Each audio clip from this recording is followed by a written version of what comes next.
പാർട്ടിയുടെ എന്തൊക്കെ കാര്യങ്ങൾ വേണം, അതിനെ സംബന്ധിച്ചിട്ടുള്ള കാര്യങ്ങൾ ചർച്ച ചെയ്യാനാണ് സാധ്യത. പാലക്കാട് ഉപതെരഞ്ഞെടുപ്പ് അടക്കമുള്ള കാര്യങ്ങൾ ചർച്ചയാവോ?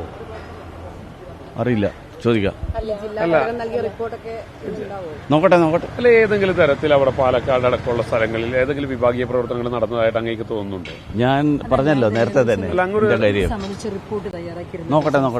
ഞാനൊന്ന് അന്വേഷിക്കട്ടെ. റിപ്പോർട്ട് എന്റെ കയ്യിൽ ഇപ്പൊ ഒന്നുമില്ല, ഈ 2 മൊബൈൽ മാത്രമേ ഉള്ളൂ. അല്ല, ഈ സംസ്ഥാന റിപ്പോർട്ട് സുരേന്ദ്രൻ അടക്കമുള്ളവരെ പ്രതിക്കൂട്ടിലാക്കുന്നു എനിക്കറിയില്ല, ഒന്നും അറിയില്ല.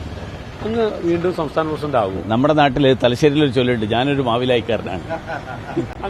ഇന്നിങ്ങനെ ചോദ്യങ്ങളിൽ നിന്നൊക്കെ ഒഴിഞ്ഞു മാറുന്നത്. സംസ്ഥാന പ്രസിഡന്റ് ഞാനാവാൻ ഒരിക്കലും ഉദ്ദേശമില്ല. കാരണം സംസ്ഥാന പ്രസിഡന്റ് ഞാൻ ഒരു തവണയായി 6 വർഷം പാർട്ടിക്ക് പ്രവർത്തനങ്ങളിൽ വളരെ സജീവമായിട്ടുണ്ടായിരുന്നു. ഇപ്പോൾ പാർട്ടി എനിക്ക് വേറെ ധാരാളം ചുമതലകൾ തന്നിട്ടുണ്ട്. ആ ചുമതലകളാണ് ഞാൻ നിർവഹിക്കുന്നത്. ഏതെങ്കിലും തരത്തിലുള്ള നേതൃമാറ്റം ഉണ്ടാവും നിലവിലെ അവസ്ഥയിൽ സംസ്ഥാനത്ത്?